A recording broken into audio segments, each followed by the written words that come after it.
was about uh, making research for post meetings. Okay. So I was doing research about like how should a stakeholder be involved in a certain meeting. Okay. So you understand where I'm going, sir. Yeah, yeah, I get you. I hear you.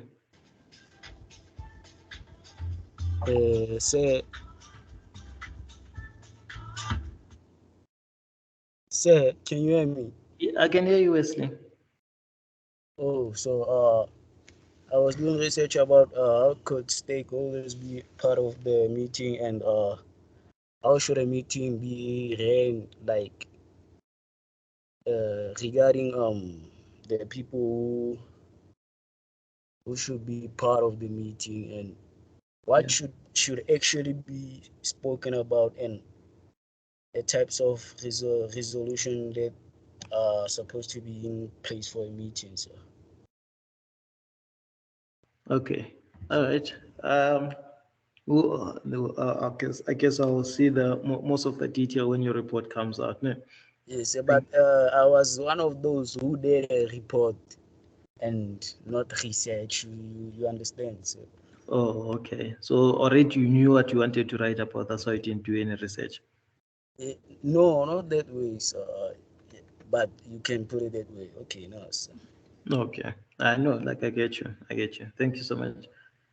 Then let me see another person here. I'm gonna pick on Pascalina. Can I hear your opinion?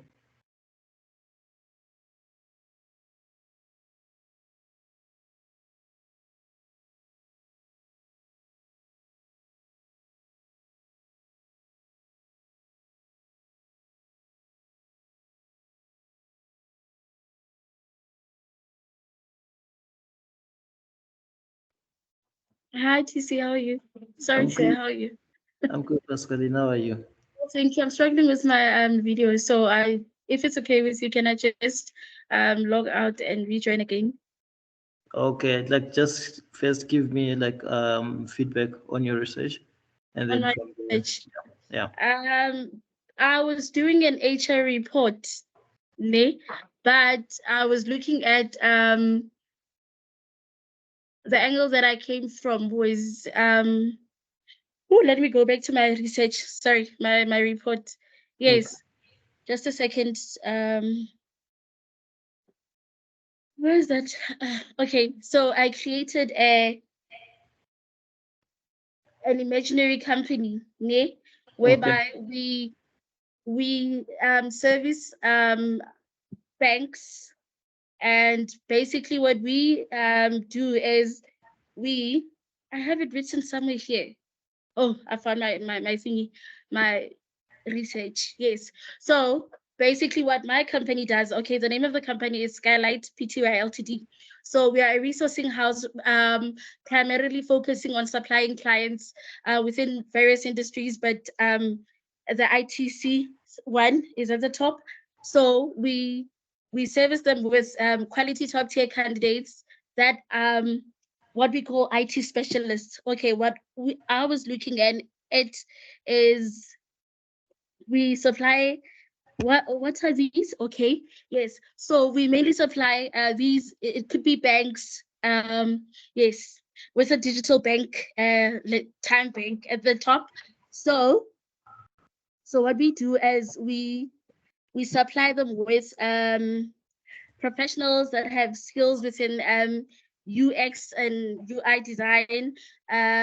We've got DevOps engineers and customer experience designers who are then experienced in helping companies take advantage of the latest digital technologies to differentiate themselves amongst leading banks like your standard banks and so forth. Yes. So as I said, we have people that specialize within software development, enterprise web application development, enterprise modernization of legacy applications, web and mobile UI UX design, automated and performance testing, front end and WordPress development, and hosting and maintenance support. So I then break it down to the different job specs that we respond to. So here we've got imaginary candidates that are 30 that have responded to a certain job spec. In particular, it's a software engineer job spec, and they should be well versed within these tools and technologies, yeah, like your Java, Ruby on Rails, .NET programming languages, like your C Sharp, JavaScript, .NET. Yes, that's what I was looking at.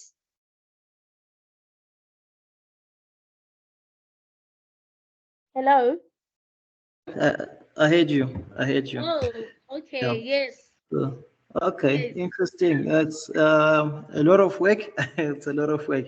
But yeah. So Okay. I'm excited. I'm excited to see what you produce at the end of the day. So Okay. yeah. So I guess I'll see it soon. And then I'm seeing who's this? Nomfundo unmuted your mic. So because you did that, so I'm picking on you next, Nomfundo. Let's hear you. Sir, I just joined. Sir, I'm sorry I'm late. Then it's a good thing, Nomfundo. Thank you for joining us, and we're excited to have you here today. So, and then we're just talking about how, like, we're just talking about your research, and you guys giving me feedback on what exactly you researched about and what you think you're going to be writing about. Sorry, in your report, in that Okay, technical. so I'll be next. It's okay. I'll be next. Yeah. After So the person, right? Not now. it's your platform now, Nomfundo. Thank you so much. Okay, sir. Do I have to display anything, or I can just tell you Man, guys? you don't have to go into depth. Just like give us like a sort of an overview, or just an abstract explanation on what exactly you'll be writing about in your technical report. Okay, no problem, sir. So in my research, I found that the title, I think I answered, say, when I was doing my research last time, that the title page should have. Can you guys hear me? Yes, we can. Okay. Clearly. So I found that in a technical report, the things that should be included there is that it should have your company name, the technical report, and the project title, what you're going to be talking about. Let's say for me, I've always said that I'm going to talk about equipment because I've worked as a project manager last year in IT as a project manager on equipment here, but we're collecting IT equipment. So on the date, say clarify that the date should be when you started the report. I'm not sure if you should include the date when you started and then when you ended the report. So will tell me that. And then in your technical report, you have to have your executive summary.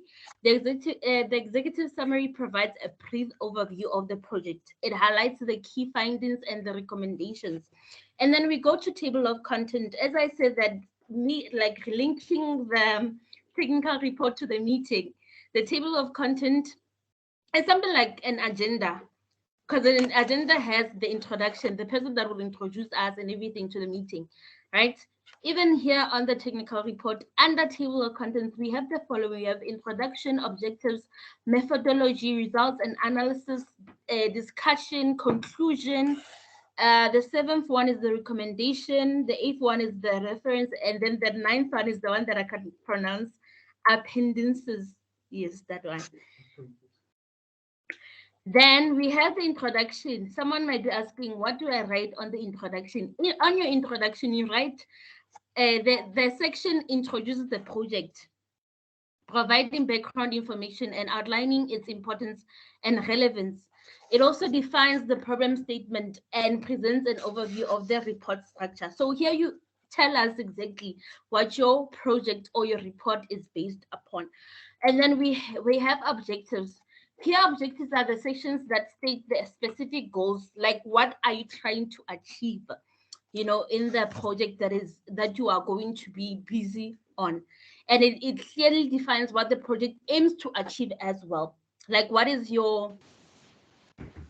you want to achieve on that? And what is the success of the project that you are busy with or you are about to start with. Then we have the methodology. In this section, the methodology employed to carry out the project, then it is explained. It includes the detailed description of the data collection methods, experimental procedures, tools, and techniques utilized. That is why Mr. X last year, not last year, sorry, last time when we had a meeting, he said that it's not only limited to a research. So there's a lot of things that goes through that. Ne? And then we have the results and the analysis. On the results and analysis section, we present the findings obtained from the project. It includes data, graphs, charts, or any visual representation to support the results. The analysis then interprets the data and identifies the trends and patterns and insight. This one will depend on the project that you'll be busy with. Some don't need it, some need it. You know, for example, the first result would be analysis of the customer feedback showed a 20% increase in overall satisfaction. Maybe your project was based on customer satisfaction. And then the second result will then be, for an example, performance tests revealed a 15% improvement in system response time. Sometimes when we are developing, some systems may be slow, but after enhancing some or troubleshooting, then we get improvement. Then that's where the 15% maybe they're talking about here, for example, comes from that. Then we go to the fifth. I'm still on table of content, guys. Then we go on the fifth, which is discussion. The discussion section provides an in-depth interpretation. Remember, when we are technicians, some people will not understand how we see things. So here you discuss your findings. Sam? Namfundo, just to cut you short there, can I just need this name? Yes, can you give me an overview of like your own topic? Like what exactly do you plan on writing in your technical report? So on my technical report, it will be based on collecting redundant ICT equipment. On my introduction, I'll be telling people why I decided to overtake the project. Why is it important for us to, as technicians, to work in a clean environment? Because when you collect the equipment, is because of that, so that people can work with an IT equipment that are updated. There are certain equipments that we no longer use in the IT world. So we are taking them out. That is our project. We are taking those equipment so that we can go on auction to raise funds to buy people updated, let's say, for example, updated laptops. And then as I research, then I will talk about, then I found, you know, certain stores that sell these things. And then we'll discuss also with the budget team, because of when we're doing these things, we are not only doing them as an IT department, we also have other departments that will be involved in our project. Yes, so then I will conclude to say that we have found maybe, let's say, 10 CRTs, and then we replace those 10 CRTs with, you know, with the help of the budget. Our budget was how much? That will be my conclusion, guess. Okay, Yes. interesting. Thank you so much, Namfundo. Can't wait to see what you guys have planned for us. And then Busi, I got your chat that you wrote here and about your project. So it seems very interesting. So yeah, seems like you guys were busy, and I'm grateful for that. So I can't wait for you guys to bring what you guys have. And then I think I'll just pick maybe two more people. There are 7 people that I've never heard talking in this place here. So I'm just gonna pick on 1 or 2 more. Can I have, let me see, Spesihle.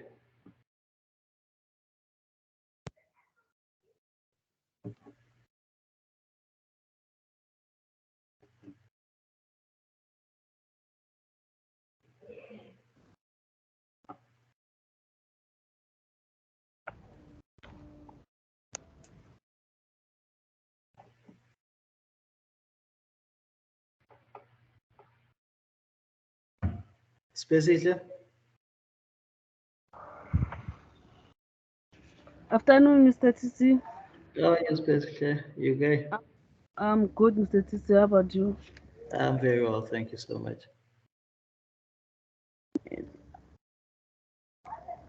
My report based on crime report. It's based on? Based on crime report. Oh, okay. Please go ahead. Yeah. We know that we live on our areas that are too high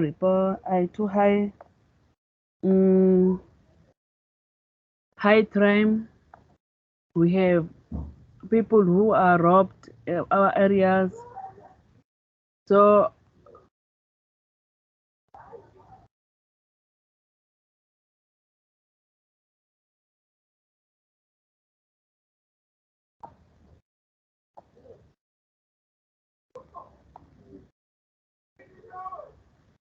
Please go ahead. We're listening. Okay.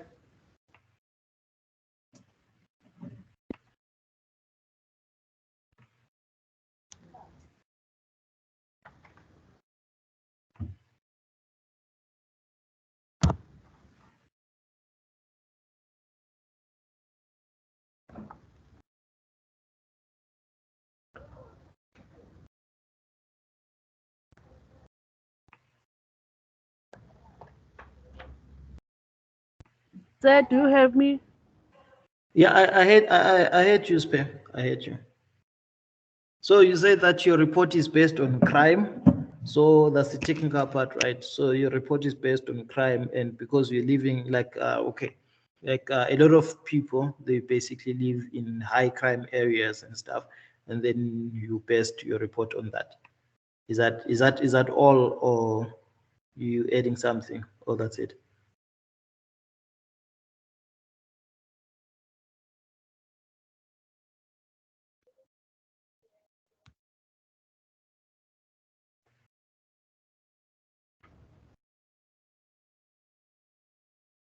Okay, seems like Space struggling with the connection here. Spare, we heard you, and then we'll talk later more about your thing. I just want to hear more about your project. So I will check if I can, maybe if you can talk. And then Samgelo, I think this second of the last, and then I'll pick one more person after Samgelo. Samgelo, let's hear you. Good afternoon, sir. Afternoon, Samgelo, how's it going? I'm fine, sir. Sir, on my report, sir, I did not do a research, sir. Okay. I was still like trying to get a suitable topic for my report, sir. Oh, okay. So did you find one? Yes, sir, yes. Okay, what's the topic? Sustainability in a workplace and employee recognition. Okay, interesting. Sustainability in terms of what is it, like in terms of the work environment, in terms of Yes, sir. It's a working environment, sir. Oh, okay. All right. Yes. Okay, thank you, Samgelo. And the last person, sorry, but I have to pick on Troy. Let me hear you.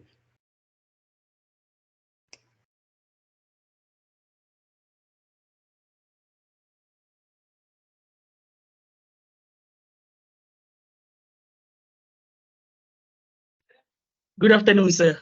Hi, Troy. How's it going? Great. Yourself? I'm good. I had to pick on you. Sorry. Wow, I thought you were choosing people who never uttered any word in this class, miss. Well, most of them I have spoken to them. Oh, okay. No problem. I see what you're doing. It's fine.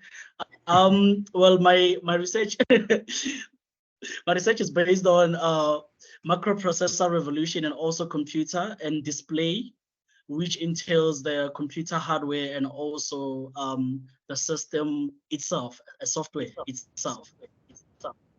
So basically, what I did my research on, I wanted to delve deeper into understanding the component of a monitor, and also understanding how actually the monitor decodes the information into the screen, and understanding the process of building that whole process in order for making sure that what is reflected on your screen is actually what is coded at the background of the software. Okay, interesting. Yes. So basically, what I found out is that I didn't know this, but I had to find out during the weekend that computer actually is an acronym for Common Oriented Machine, particularly used to trade and education for research. So that's something new for me there. So yeah, basically basically my research it's fundamentally based on that, and also understanding the imperative of computer display and also the monitor in a workplace, and also for us citizens, as you might know that we are consuming a lot of content online. So I was trying to understand why is the screen so important to us and making us to engage more, unlike finding something that is more unintangible, but to read more. So yeah, that's my research. It's based on that. Yeah. Right. Thank you so much. That sounds so interesting. You never finish learning. You see, like learning is a progressive thing. Yeah, So, sir. Thank you. Thank you. Thank you, Troy. And thank you everyone for your input. And then for those that I didn't get to hear about you, if you have any question, you can send me a WhatsApp message. You see, I opened the platform that you can send me a message, and then we can review that thing, and then we can talk about it. And then for any clarification and stuff, please do not hesitate towards the end of this class, and then we're going to deal with the clarifications that you need based on that.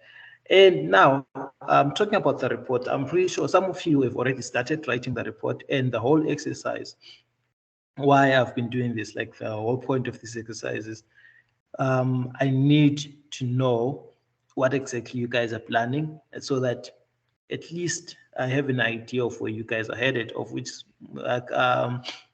like your topics, they sound so interesting. So I'm actually intrigued as to what exactly like you guys are going to be doing and how the final product is going to come about and stuff.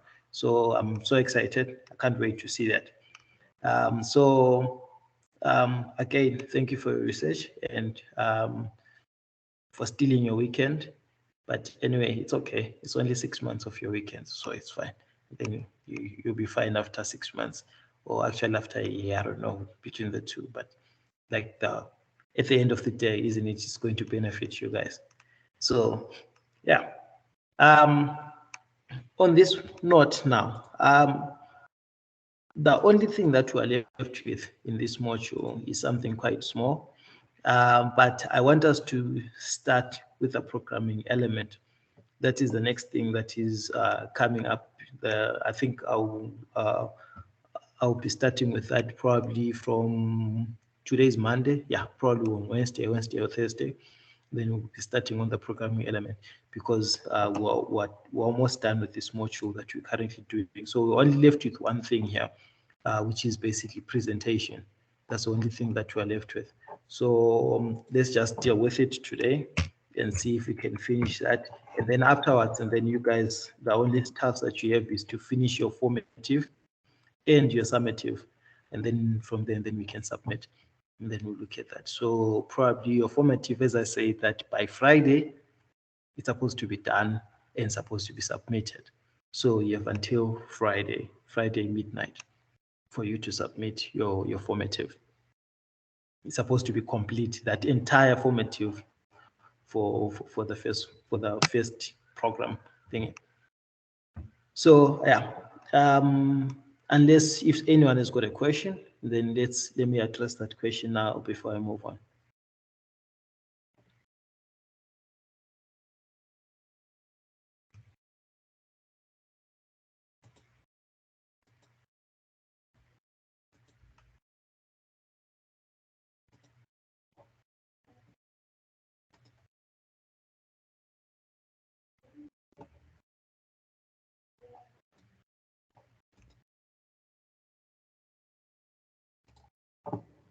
Okay, see, I don't have any questions.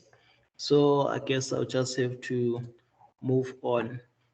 Just give me 1 second. I just need to do this.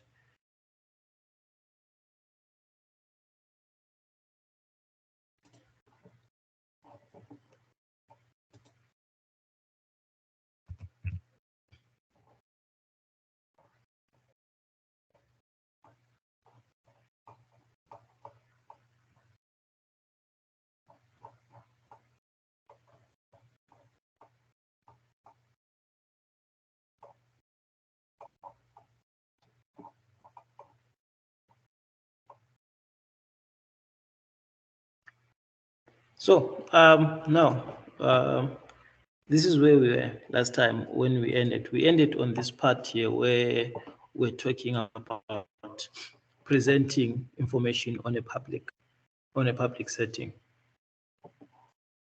Presenting information on a public setting. This is where we ended last time. So now on this point here, we spoke about how it is important to understand your target audience. Like before you can present any information, you said that the target audience refers to those that the communication is directed towards. So now, if you're directing your information, your information.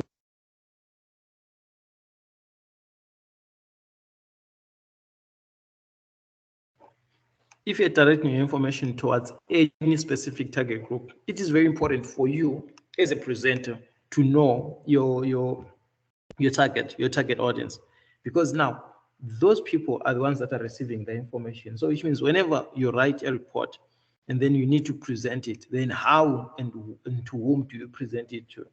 Then the most important part is the how part there. How do you present information to any target audience? So now if, let's say, I'm dealing with people that are not technical, the type of language that I have to use, the way that I have to deliver the content, it should be in a way that my target audience understands, regardless of their social standing, regardless of their level of education, regardless of their expertise and training.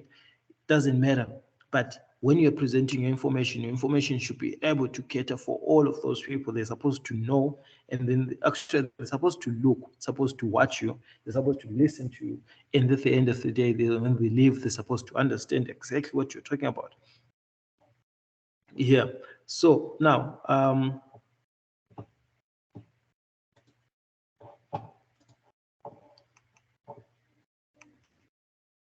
and then we spoke about that here. The audiences, they are divided into 3. The primary audience is there, and then the audiences they're coming saying they're divided into 3. There is what they call a primary audience, and we spoke about this one. We said this is a group that is supposed to be the first to receive the information. Usually, the decision makers, whether it's your bosses or whether it's the client. So whoever makes decisions, these are the first people that are considered primary audiences. So whenever you're writing any report, there is usually a primary audience there, which is the decision makers at this point. These are the first point of contact. And then the second audience that we have, what we call the secondary audiences. And then these are part of the audience who are not really intended by the writer or the speaker, but tend to receive the message. So now these are people that, as much as you are not, like for instance, at work when you're writing a report, as much as you are writing a report for your bosses or for clients, your colleagues at work, they are going to receive also the message.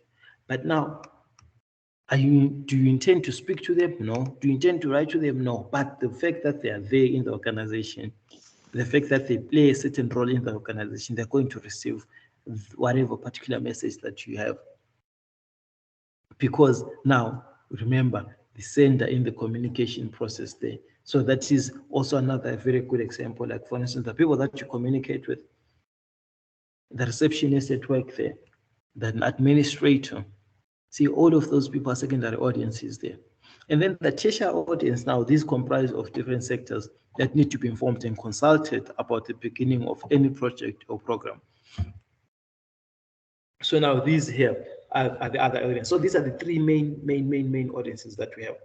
Of which now, one thing is that when it comes to audiences, as I said, that first and foremost, you need to understand your audience. And for you to understand your audience will make it easier for you to deliver whatever that you need to deliver. If you have to send certain information, it is easier for that person to actually understand what exactly is being spoken about. And most importantly, audience analysis is very important. Like I don't think that anyone who does a presentation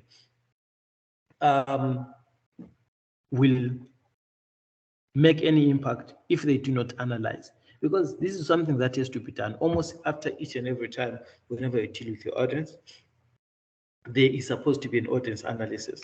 So now communication may break down for a number of reasons. Giving a scenario here, the audience or the person receiving the message may not be interested or available to receive it, and may also lack the knowledge to respond to it. Hence, and then they're saying that the responsibility of the author is then to investigate before writing the recipients of the message and carefully plan it to ensure that the audience will be able to understand its contents, has resources and tools to respond accordingly. The audience may have a number of distinct qualities that will need to be determined before constructing a message, such as, see, the gender, age, educational background, cultural background. I spoke about this. So now, as much as we might have to run away from the fact that the world is evolving, the world is changing and everything, but one thing about human beings is human beings hardly ever change. Human beings are creatures of habit. And there's a lot of things that can limit as to how much a human being is willing to accept. There's a limit to how much a human, like how much, like to the extent that a human being can change. E.g., here, talking about things like gender, age, educational level, the cultural background, the values, the knowledge of the topic, all these things play a very important role, especially if you're dealing with audiences. So hence, you need to understand what type of an audience that I'm dealing. Am I dealing with a traditional audience? Am I dealing with a young or an old audience? Like I'm pretty sure even you guys here, right now, there's a lot of words that are coming up, especially the current now slang, of which now there's a lot of ways that especially these younger brothers and sisters of ours, they're communicating, of which I'm pretty sure some of you might understand, some of you might not. So now, depending on your exposure and on your own Wesley, can you please mute your mic?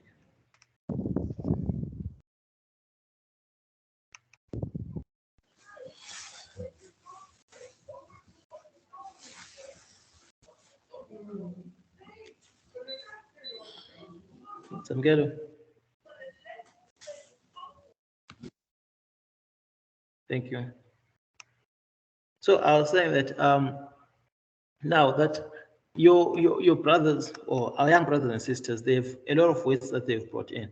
Some of them you might understand, some of them you might not understand. So imagine now such coming to give a presentation and then they start speaking in a manner of way that they speak with their friends. Chances are there's a lot of ways that might elude you.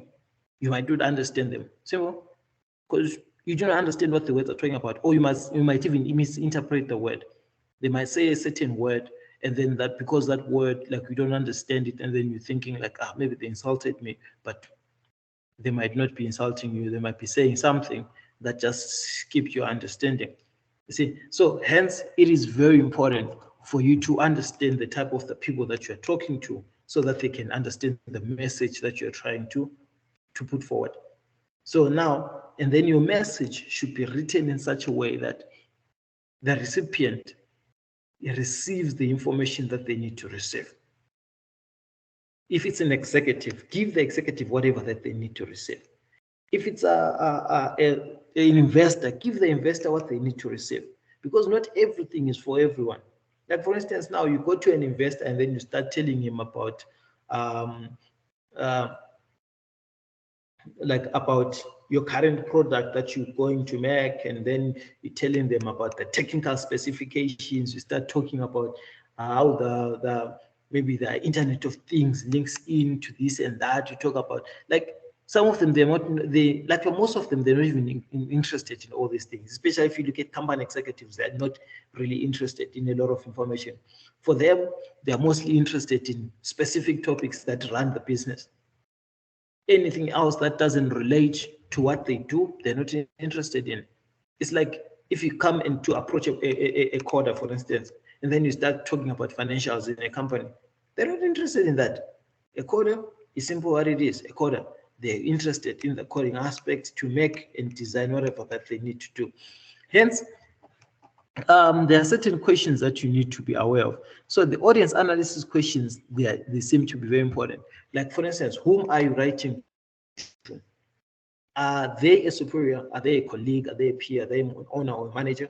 What style or tone is most suitable with this, with this audience? Is it internal or external correspondence? What does the reader need to know? What do they need, or why do they need to know this? What background do I need to fill them on? See, because sometimes you need to go back to the background. For instance, maybe these people do not even have a clue about, they say, a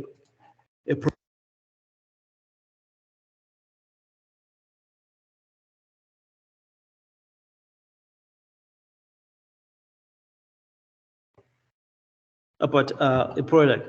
Say they do not have a clue about a product. So you need to give them that kind of information, which is mostly background. And then who other than the recipient will be exposed to this information? Because some of the information might be very sensitive. So you've got very sensitive information that you do not want to share with anyone else. But so you need to do research like that. You need to check who else needs to receive. Is this for our ears only, or is this for everyone's ears? So you need to do that there. And then, are the objectives clear? Are my objectives clear? The objectives of the message, are they clear? Define your target audience and your objectives. And then, is there need for factual checking? Because sometimes I've noticed that a lot of people, they love throwing around figures. They love throwing around figures. Someone will be like, yeah, 90% of the time I'm doing, 99% of the time I'm doing that. But like most of the times, those people, they actually have no clue what they're talking about, because they're just throwing around figures, because for them figures, they make sense, but that doesn't make them accurate. So hence, if you're going to a meeting, need to know whom you're dealing with, because sometimes you meet someone and then they start challenging your facts, and then you get offended, thinking that maybe they're challenging your intelligence. But no, they're just challenging your facts because they can tell that, no, you didn't do your homework, you didn't do your research properly, and you're only taking chances. So those are some of the aspects that need to be looked at there. And then the general format, we spoke about this, like that technical reports have on organized format, and then you've got your title page, you've got your abstract, you've got your summary, table of contents, table of figures. We spoke about all this stuff there. Then sentence and construction structure. See, so now when you're writing that report there are certain things that, one is your sentences, they have to be very simple. So now, what is a simple sentence? Now, a simple sentence here, like saying, this type of sentence is simple and basic, is a basic statement, which is easy to interpret its meaning. E.g., Bob went to the store.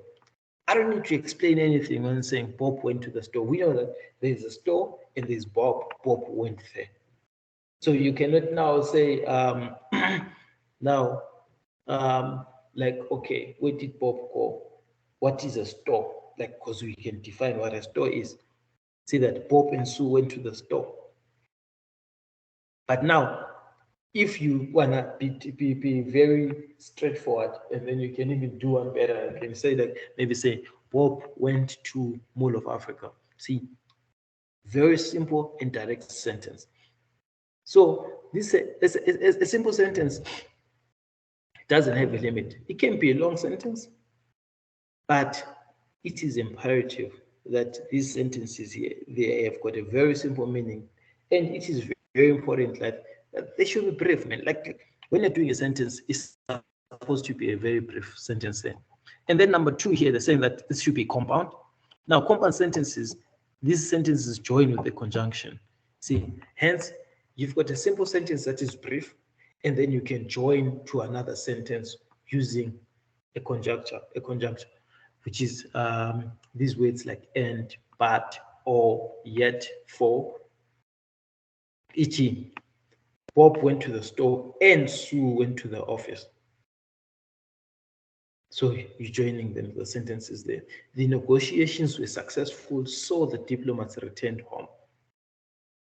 We can go to the party, or we can buy at home.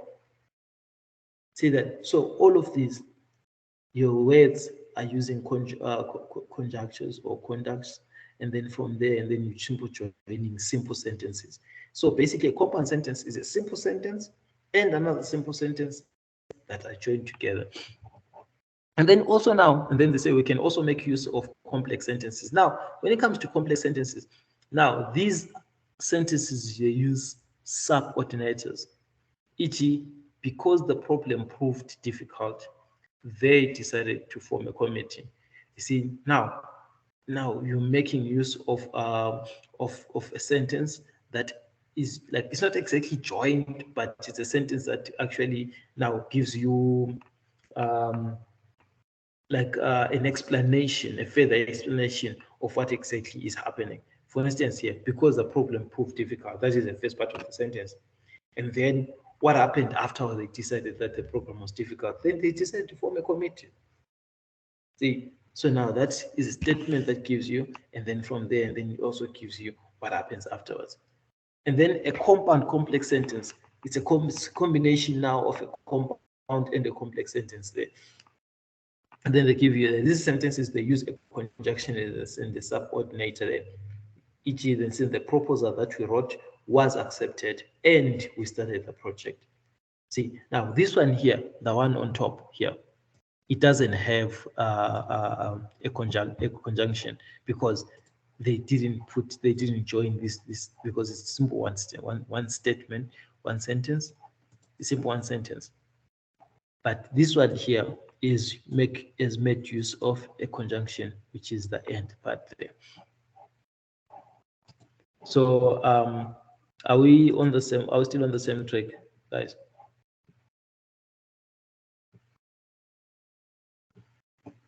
Yes, sir. Yes, sir. Okay.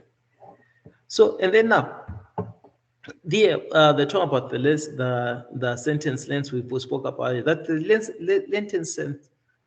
length of the sentence should be too long.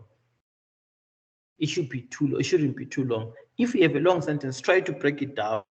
Try to make it shorter. If there is words that you can use, synonyms and stuff, use those synonyms there. Sentences that are about the same length, they create something called monotony. Monotony is basically I'm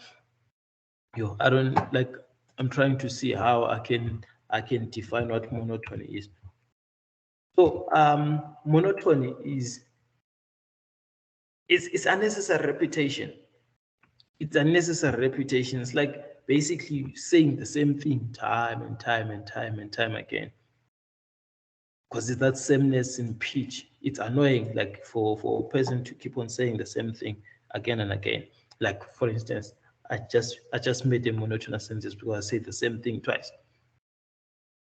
So and then longer sentences shouldn't be a norm. You shouldn't use longer sentences. So never use that. You never use long sentences. And if it's not necessary, don't use them.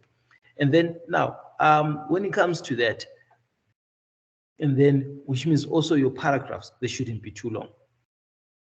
Your paragraphs also shouldn't be too long. Usually, a normal paragraph is around 5 to 8 lines.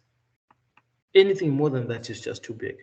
Anything shorter than that is a little bit too short. Normally, a normal paragraph, it should like the length of a paragraph should vary, especially depending on the papers, but a normal paragraph should be around more or less 5 to 8 lines. And then the parts of a paragraph there, see now, there are different parts of a paragraph. You've got what they call a topic sentence, you've got what they call supporting details, and then you have what we call a concluding sentence. So this is how each paragraph should have. Each paragraph introduce a different idea. Do not write many ideas on one paragraph. It's like literally here, going back to English class. So now, when you're writing a paragraph, guys, like especially in your reports, each and every paragraph should represent a certain point. Never put 2 points on one paragraph, because now the reason is simple. Like when you're writing it, there has to be a topic. Usually the first line or the first sentence is a topic sentence where you're introducing whatever point that you need to introduce forward. And then after introducing that point, and then you are going to support that point. Either you're going to base it on research, you're going to base it on sources, you're going to base it on what other people said, you're going to base it on facts, or you're going to base it on personal experience, on your research, on case studies. But that paragraph sentence that you introduce, you need to support it. How you support it? There are many ways. And then the conclusion sentence here, this sentence here, or this paragraph here that you have, you've got a certain sentence at the end that actually concludes the idea that was put forward. So, and then they give you an example here of a paragraph sentence that you guys are going to go through, because it's in your book there, on page 72 there. Maintaining a healthy lifestyle, eating nutritious diet, and say that this here is an introduction sentence. Now they are supporting a nutritious diet. A nutritious diet includes eating a variety of foods from each of the 4 food groups: vegetables, what, and then regular exercise is also a part. See, all of this stuff here was basically you supporting the information that you wrote at the top there.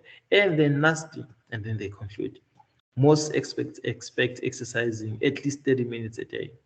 See, that is basically your conclusion. And another thing is creating rhythmic or tonal effects. Style and tone are elements of fiction. The writer uses a certain style or tone to craft the story. Like if you check, there are certain people that when they're telling you something, it sounds so interesting, it sounds so engaging. Like you just can't, you seem so animated every time whenever they speak. You get animated, like, yo, okay, this is interesting, let me listen. Even if you know they're lying to you, but you still animated because the story is just so nice, because they understand the art of rhythm and use of tones. Because now imagine, like, if someone is telling a story and then they are using the same tone, the same voice tone, then, like, for instance, the way that I'm speaking until the end. When they are telling a story, maybe it's a story that has got 5 or 4 or 6 people that are busy talking. It's not the same. So hence, you need to make use of the tonal effects there. And how do you do that? You add things like imaginary, put a picture on somebody's head, symbolism, allegory, personification, and all these other figurative tones, like other figurative languages, like the same way that you did in English, if you go back to your English teacher there. So this is the reason why one of the things that, especially when it comes to literature in high school, we are actually forced to do literature, because literature has got this effect of, I know a lot of people hated literature, but I think I'm one of the people that choose to love literature. It opens up your mind in terms of your understanding, your general understanding of speech and communication. It improves your communication, actually. English does that, improves your communication. And then it helps you to understand all of these things here. See, all of these things. Because now, the moment that you start presenting, you start speaking, people, like the way that people get animated, the way that people get to follow you is if you understand the art of rhythm and tone in any setting or in any speech that you actually give. And then there's also the art of punctuation. This one, like when you speak, we can punctuate also in our speech.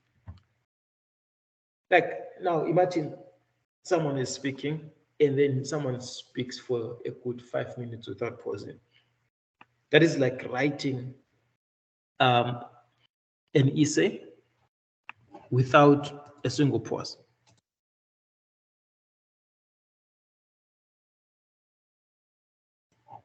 It's like someone writing an entire paragraph, like maybe a paragraph that's like a page, without pausing, without like an entire long paragraph like that, without full stops, without commas and stuff.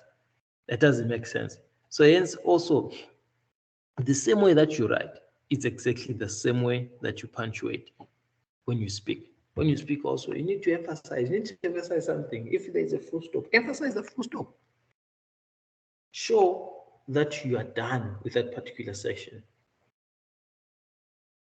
Pause to show that you are moving on to something. For dramatic effect, pause. For expression, you do that. Even your facial expressions there when you're telling a story or when you're talking, your facial expressions also should do exactly the same thing. And then there is also here they talk about ellipsis marks. Ellipsis marks, these are dots like this. Those are ellipsis marks there. So the omission of a word or phrase or a line or a paragraph, more quoted from, like, that's ellipsis points there. So these are all part of punctuation. Then you've got singular or plural. See, singular, plural, and then you've got omissions. So see, all of these things there are faltering or interrupted speech. Well, don't know. See, that may be used to represent faltering or interrupted speech. So I'm pretty sure a lot of us, whenever we speak, we actually use a lot of this faltering or interrupted speech. I want to say something, I want to speak to you, and then I get to a point where I have to think about what I'm thinking, and then I use the word like, well, I don't know. See, all of that stuff, that is called faltering, or an interrupted speech. So it's basically fill-ins in between, because I do not want to stop talking and start thinking a lot. Then now, the moment that I say, I'm actually giving my brain a second, and then my brain thinks about what it needs to do, and then decodes, and then sends me information, then I can continue. And then there's also called pauses. Now, pauses here say that we can also use an ellipsis to indicate a pause or unfinished thought. At the end of the sentence, an ellipsis represents a trailing off into silence. Using an ellipsis represents a pause can get a writer into trouble. Okay, so now then we tend to pause a lot in our speeches. We do that a lot, because this gives us a moment to recollect our thoughts and add emphasis to what we're saying. That is what pauses do. Like pauses, they give a lot of dramatic effect. They give you a lot of, what you call that ability for you to say and for you to think and for you to bring about maybe facts that you need to talk about later. And then semicolons also, they also used a lot. Like it's a main task of a semicolon is to mark a break. So that is stronger than a comma, but not as final as a full stop. So usually, okay, a semicolon is mostly used to explain, like Ichi here.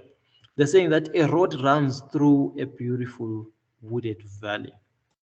The railway line follows it, you see? And then an art director searched South Africa. I went to the Robben Islands. Usually, whenever you use semicolons are mostly more like emphasize on the point that are spoken about on the left-hand side of the semicolon. They are mostly used to do that. They're used to emphasize on that. Hence, if you read anything, even this paragraph here, when you read about it and you read through this paragraph, and then it shows you, like the study showed the following, and then this is a colon, and then it showed the following what, and then a colon. A colon says that anything that is on this side, it's actually facts.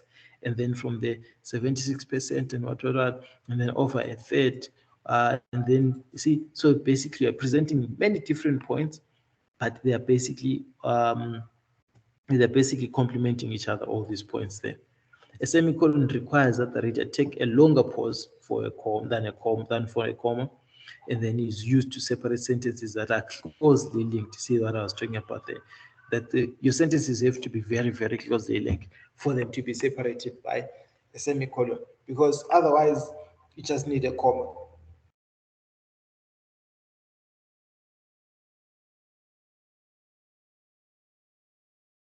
And then there's a dash.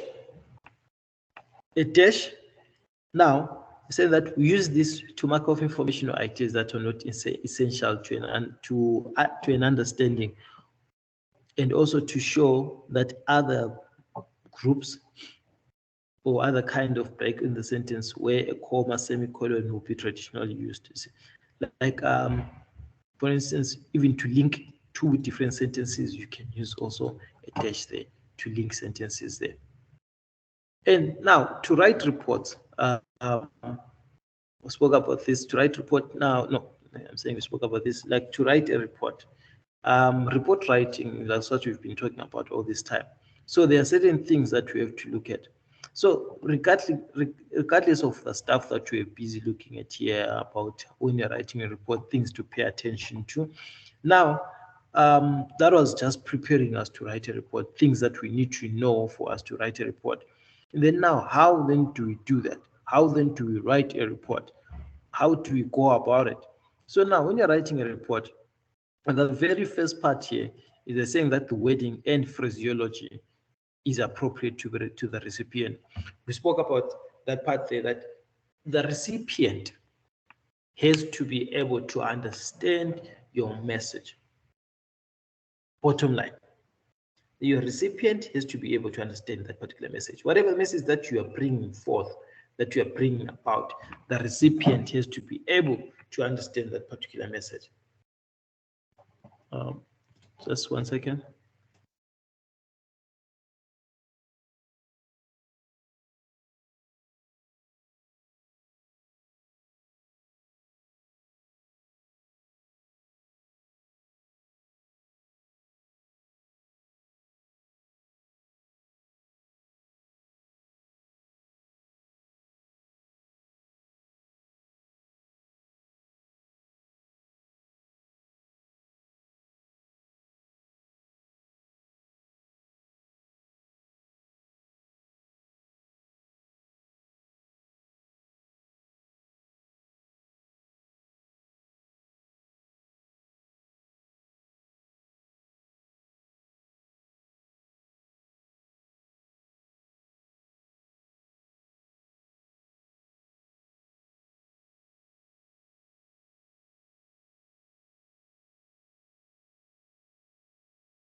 Okay, sorry, I'm back.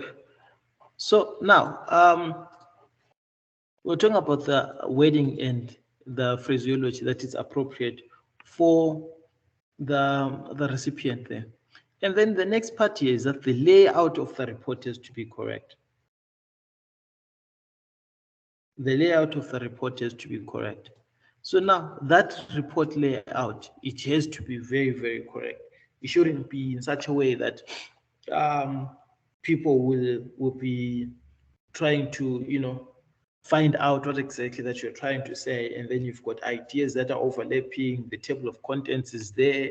What is the contents table? I mean, the table of contents, and then your conclusion. Everything is just everywhere.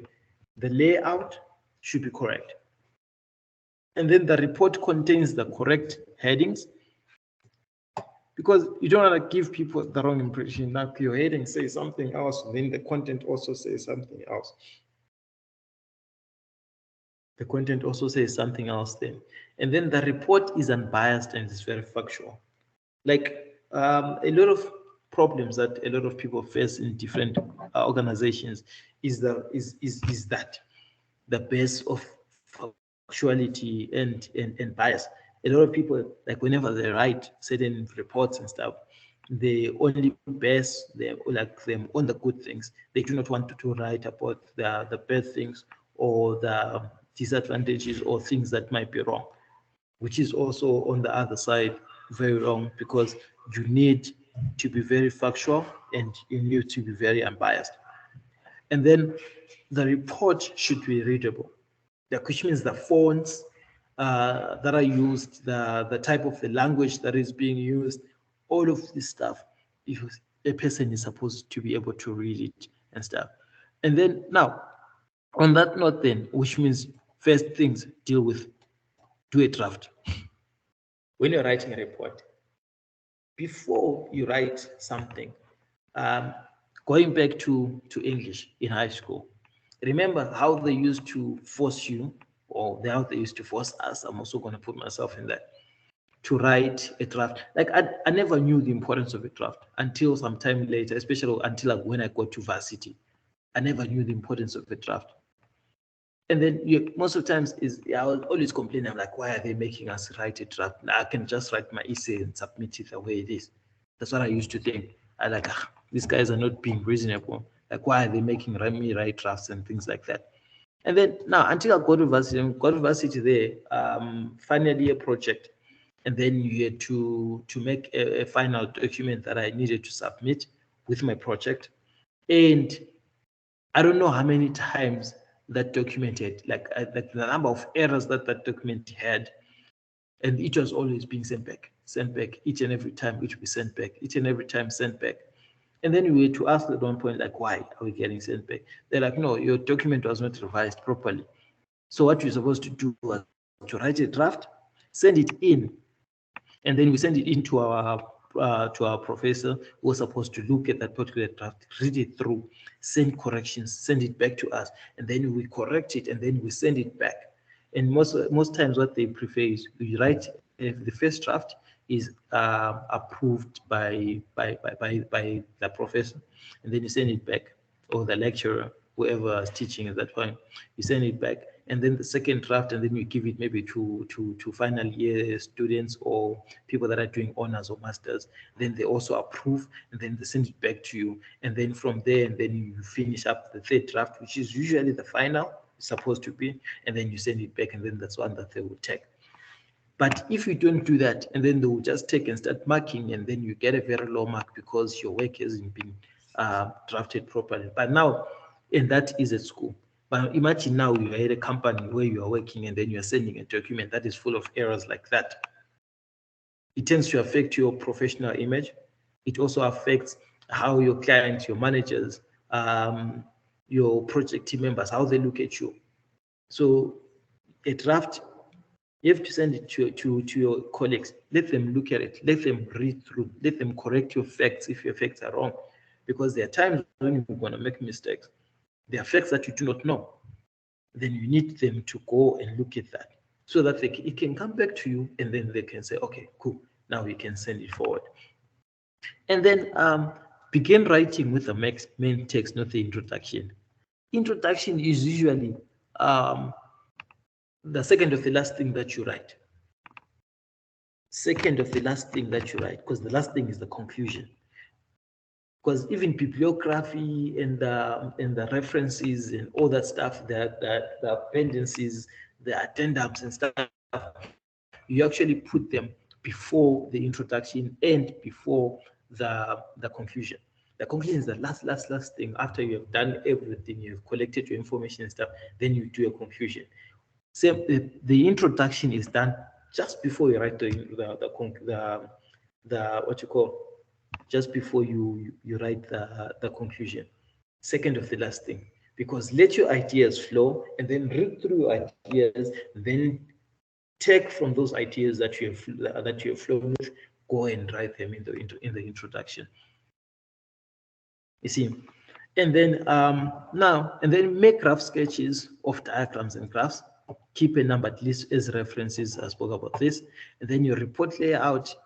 The appearance of a report is no less important than its content. You see, and then they're telling you that it should be attractive and clearly organized. And then the size font, very specific, 12. Please, if you're writing a research, your font should be at least size 12. Please don't use size 16. You can use size 16 for headings. Maximum is, size 16 or size 18 for headings, only headings, especially if you're dealing with the main heading. And then the subheadings, which is heading 2, heading 3s, and then you can be dropping the size as you go. But your main text for paragraphs should be size 12, the font. And it should be written, the font that you're going to be you should be using a fonts like Times New Roman, Arial, and Calibri. Those are the 3 fonts that are mostly used. Calibri and Century Gothic. Those are like 4 fonts that are mostly used for writing reports. Like this document here is written in Century Gothic. So Century Gothic, Calibri, Times New Roman, and Arial. Those are the 4 fonts that you'll be making use mostly. And then the headings here, use headings and subheadings to break up text. Speaking of just about that now, that your headings, they're supposed to be there. They're supposed to have a main heading. If there's a subheading, it's supposed to be indicated. Show us that you also have a subheading.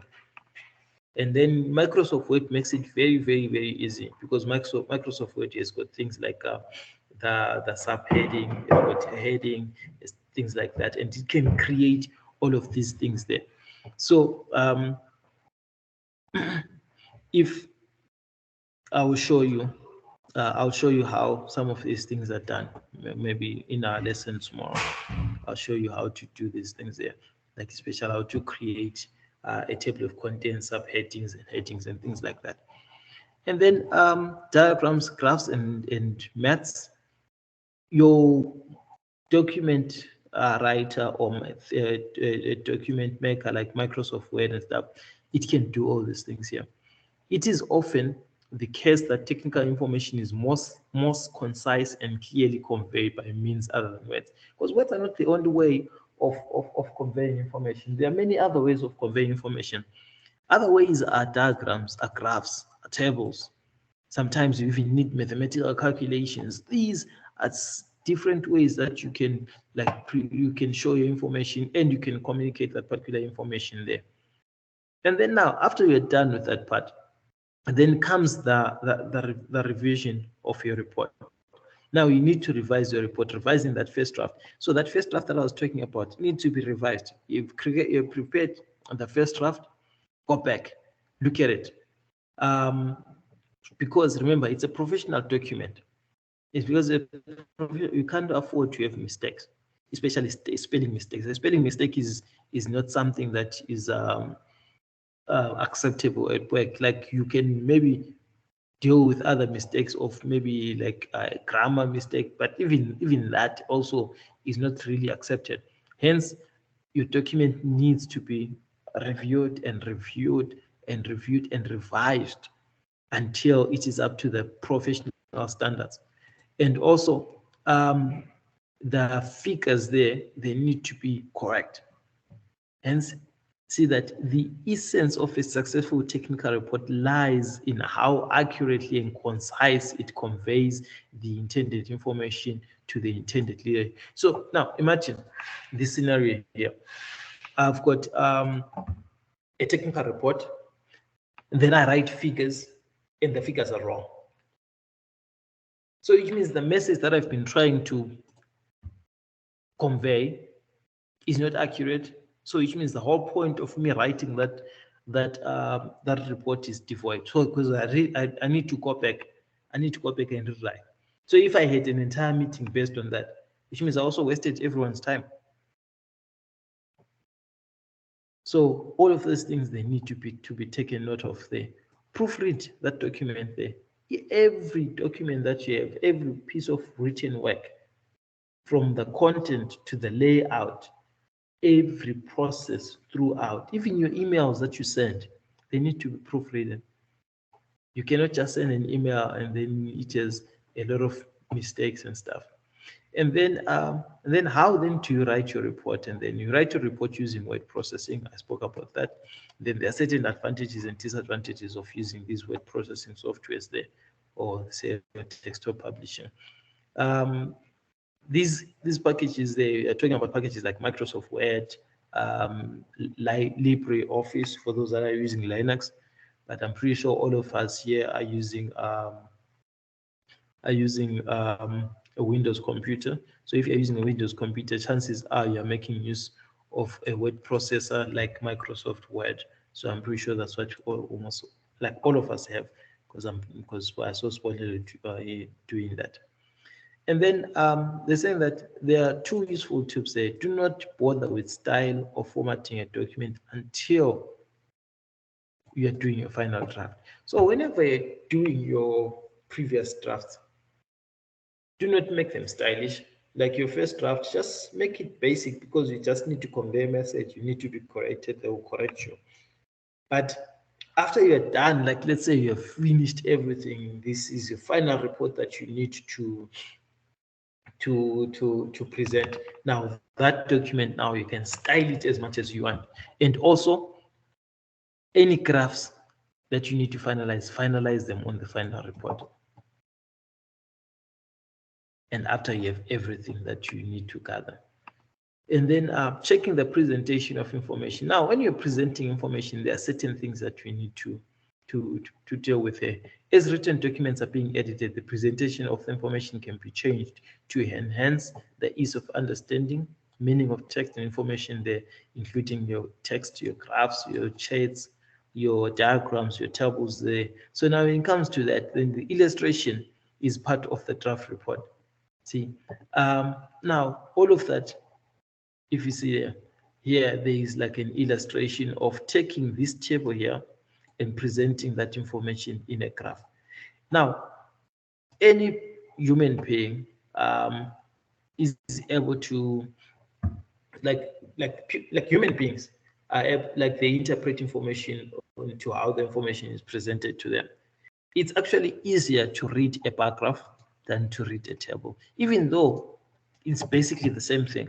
Because here, maybe this table here can be, the bar graph here can be a little bit more taxing for other people to read because of the figures there. But information that is presented in diagrams is interesting. Like it's visually it's visually enhancing. Like you look at the information and then you're like, oh, I can understand that. So, and then you see this is a line graph. Basically, it does exactly the same thing that you have there to present that same type of information there. And then checking the logical structure of the draft. We're speaking here that like your text or your draft, it needs to be in order. It needs to be logical. You cannot just write things like put one there, put another one down there, and editing should be done with okay, here that talking about editing should be done with the hard copy of the written work. Like for instance, if you have already printed, then let the editing be done on that hard copy. But nowadays there's no real need for you to have a hard copy for you to edit. Like we can edit on a computer, Like if you have submitted any kind of thesis before, you notice that when you're submitting, when they bring it back, it comes back with comments. Then you have to like go back on your original document that doesn't have those comments and then work on it according to the comments that you actually given on how to edit your document. Yeah. And then there should be an interval of time between finishing writing and starting editing. So because when you finish writing, someone has to edit to show that okay, now like to proofread. But now that part, if let's say you are the one who's going to edit the document, give yourself time. You cannot just finish writing now and then in an hour and then you start editing that document, because you're not being objective. You need time. See that the more objective and open-minded one can be towards the writing, because whenever you open, like for instance, I finish writing today, and then I take another day or two. When I go back, I'm being objective because I have really thought. I've looked at all the facts that I've presented. Then I can't even lie to myself like, okay, I need to go and change that. And then saying that the document should read at least twice, first silently, and to determine the general readability and fluency, and then second out loud to detect any inaccuracies in language. So that when you're done with your document, then do these two things: read your document first silently in your mind, and then to see if it's a fluent document. It's easy for you to realize the what you call to realize if there's anything that needs, especially when it comes to your grammar, that needs to be fixed. And also when you're reading it loud, and then you can easily check, like, okay, does it suit my expression? Is my, let's say if it wants to communicate anger, can I communicate? Can I really be angry? Can I pretend to be angry on this particular part here? And then now the checklist for a more thorough editing there. See, for organizations, there's a certain checklist that they have to follow. Can you please go through this part of the document there, that every paragraph should develop a separate central idea. I spoke about this already, that each and every paragraph should have a separate idea. A new paragraph should not be written just because the current one seems too long.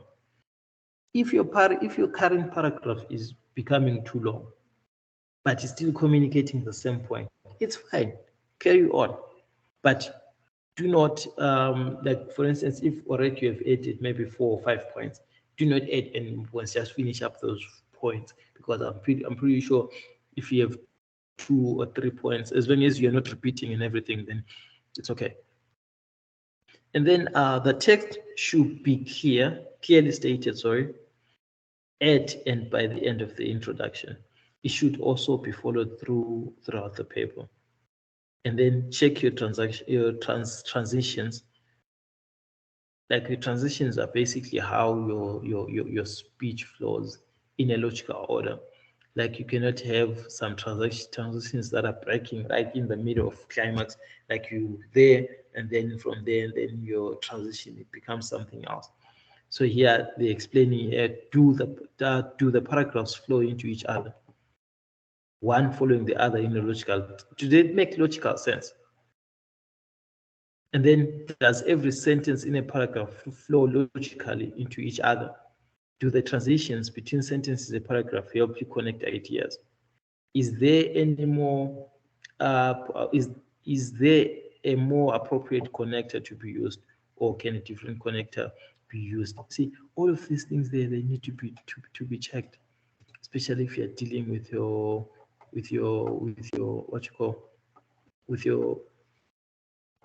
editing, because like your language, your structure, your tone, your imaginary, it has to make sense. You have to be able to connect all of these points there. And then for the language, yeah, people have a tendency to repeat the same mistakes. Therefore, typical mistakes should be focused on finding out what errors come up more frequently and repeatedly, and learning how to fix can prevent a great number of them. Like, you're a human being and you know yourself. You make mistakes, and there are certain mistakes that you make more common than others. Focus on those mistakes before you can look for any other mistake. Look for certain flaws or certain mistakes. Like for instance, my biggest mistake that I've been observing throughout is writing the word friend. Every time whenever I write friend, I always, instead of saying F-R-I-E-N-T, for the longest time I was always writing F-R-E-I-N-T. Like, I don't know if that made sense, but for me at the time when I was writing, it did make sense. But that was the common mistake that I was always making, like always. So which means every time whenever I did my proofreading, I had to go there. Even my teacher was always, every time, like, SP in my essays, because of a simple thing, friend. Then until I put it in my head that, okay, So I always make mistakes with this word here. Friend, receive, same mistake. I always make the same mistake, especially with those two words. So, which means every time, whenever I'm proofreading, I have to go back to those two words. Before I can look at any other word, those are the first two words that I look at. Like, okay, I wrote a friend there, I wrote receive there. So I have to go back and check, are my spellings okay? And then I go and fix those spellings. And then from there, I'm like, okay, now I'm fine, I can go on. See, so your most common mistakes, always deal with them. And then tense agreements. Now check to see if the tense appropriate, if the tense is appropriate for the writing that is being used. A tutor can be consulted if necessary. Using a variety of tenses can be avoided unless necessary. For instance, if the writing requires present tenses, the writer should alternate between present simple, present continuous, and present perfect.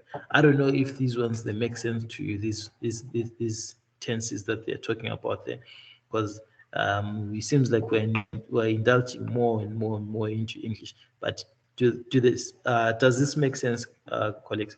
Does it make sense?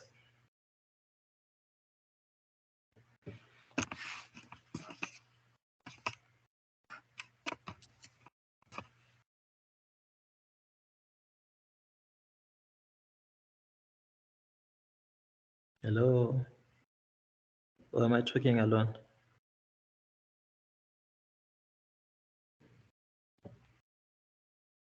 Okay. Yes, it makes sense. Okay. And then the next part here, they're talking about a verb agreement. Now, find the main verb in each sentence, then match the verb to its subject. If the subject is singular, the verb needs to be singular too. If the subject is plural, then the verb needs to be plural too. Remember, if you remember what a verb is, what is a verb? We're going back to English class. What is a verb?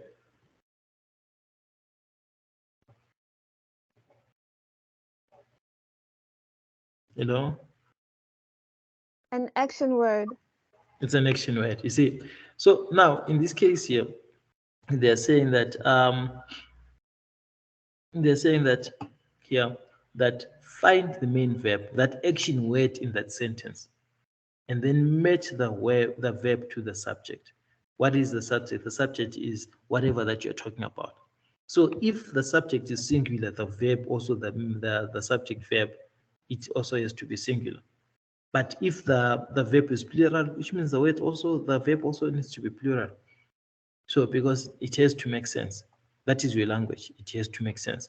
And then pronouns or pronoun preference or agreement, skim the paper, stop at each pronoun, look at it, look especially at it, this, they, their, them, then there is there. I've noticed that a lot of people mistaken this, there, and there, like THERE. They always mistaken those words. So every time whenever I go through documents, there's always that tiny mistake that a lot of people will make. So now if there is no noun, change the pronoun and insert a noun prior to the use of the pronoun. If there is a noun, then check if it agrees with in number and person with the pronoun. And also parallel structures. Now they're saying stop at words that signal parallel structures, like words like especially, not only, but also, either, or, neither, or, actually it's neither, no, not neither, or, okay, but it's fine.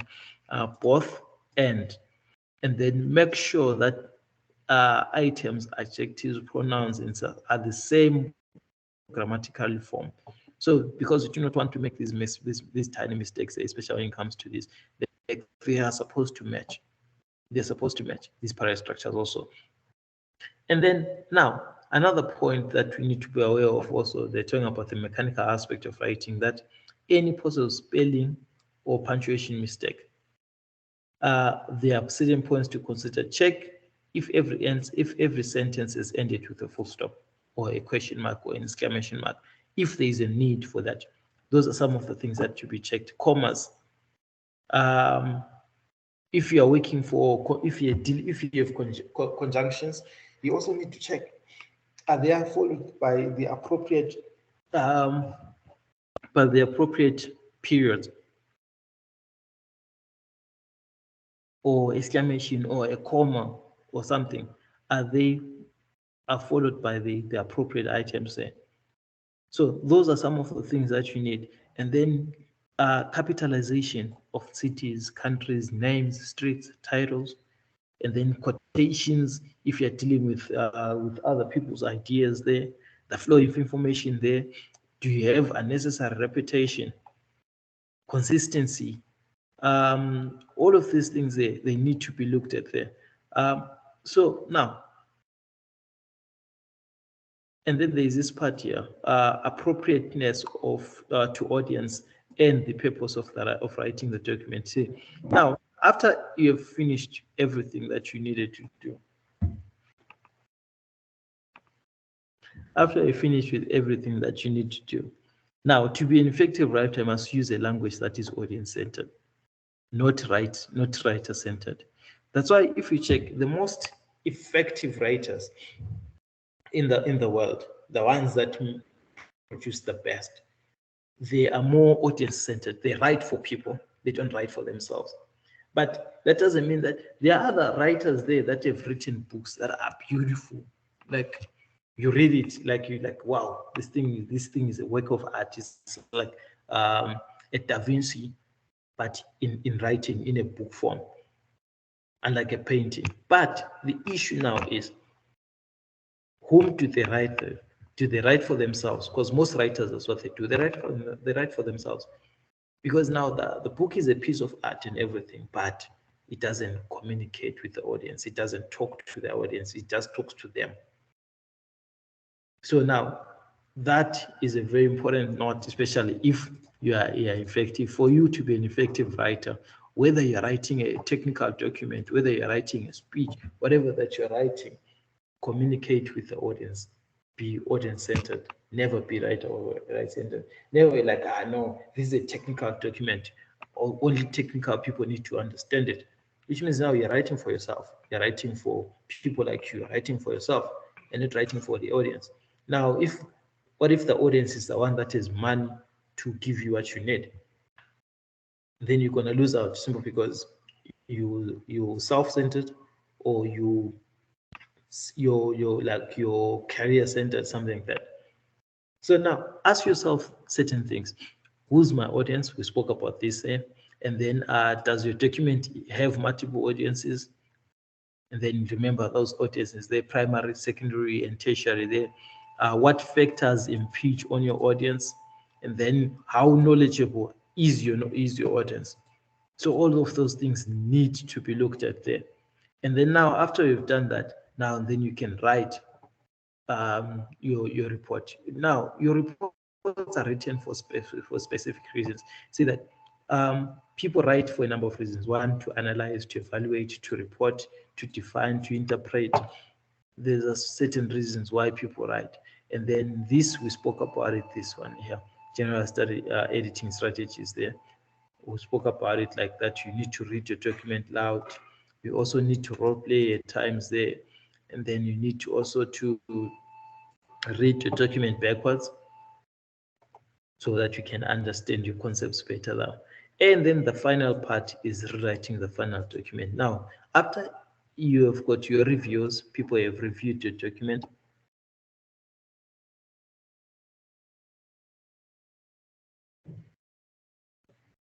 After you have reviewed your document, and then there are certain things that need to be done. So now let's say you've got your first draft and your second draft, they've been approved. They've given you corrections. And then now the first part here is to add whatever that needs to be added, whatever that you've been told to add, or any ideas that you might have missed that are needed, then you're going to add them there. What else does the reader need to know? Edit if you forgot it. And then if you need to correct it, and then you're going to correct it. And then rearrange. Now you rearrange your sentences according to logical orders. How are they supposed to make order? How are they supposed to make sense? rearrange them. And then remove the ideas that do not work. If the idea doesn't work out, remove it.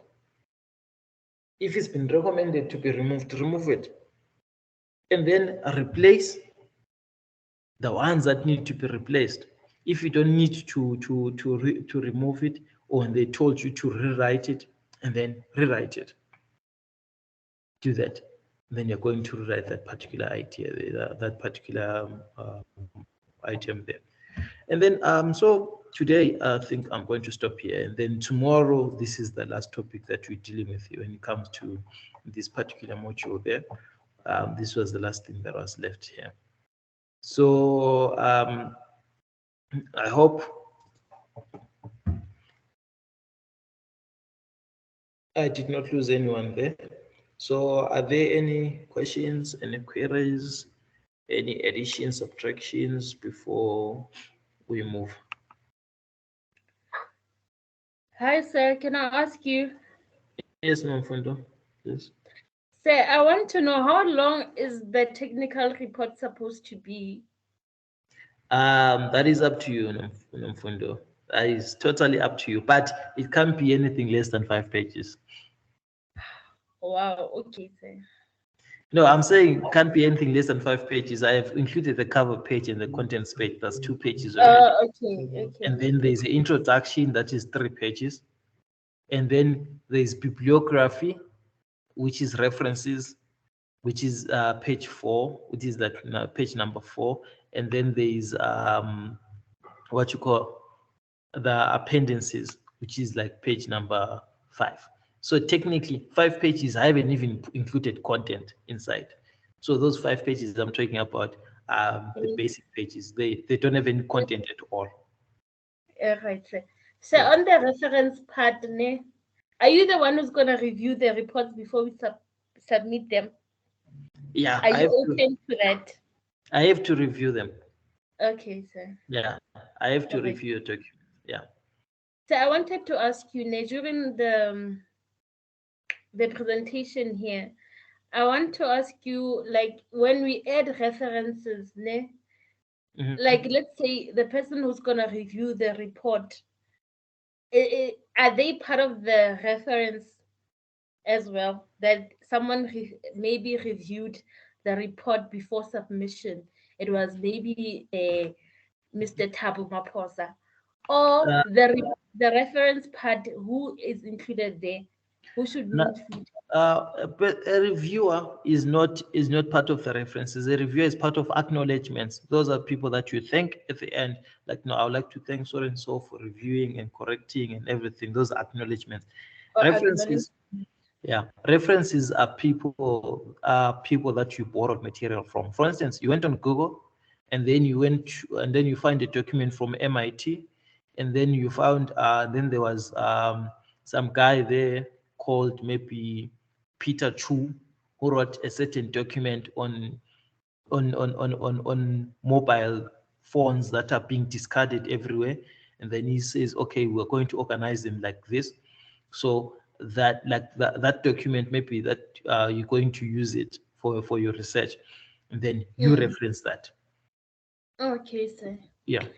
Thank you. And guys, no reference from Wikipedia, please. I don't want to see that. Wikipedia doesn't write. Like, Wikipedia is not a valid reference. So we're not going to do that one. Thank you.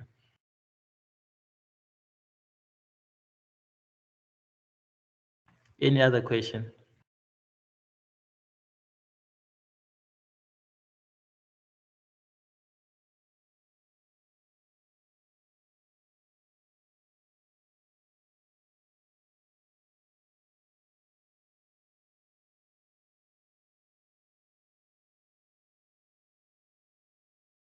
Can you see it? Are you okay?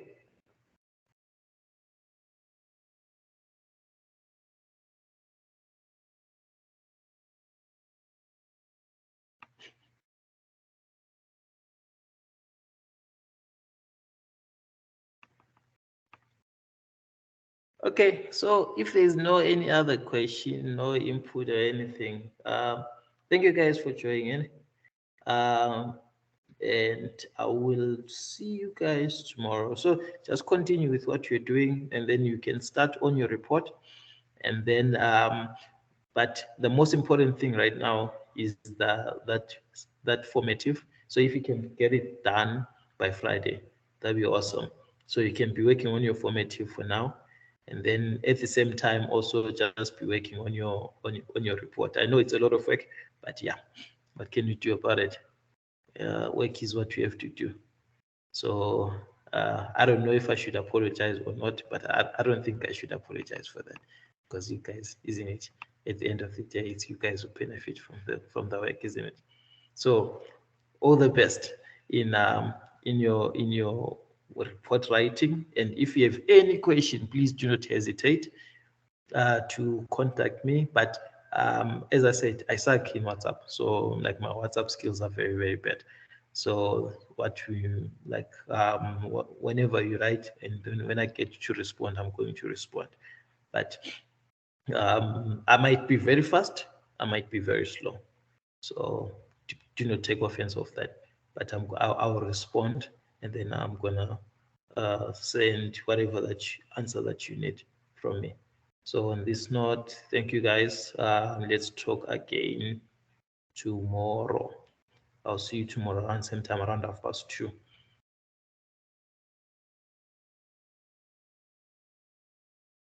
But you guys log in early, because I might be early. You never know. I might start at 2:15.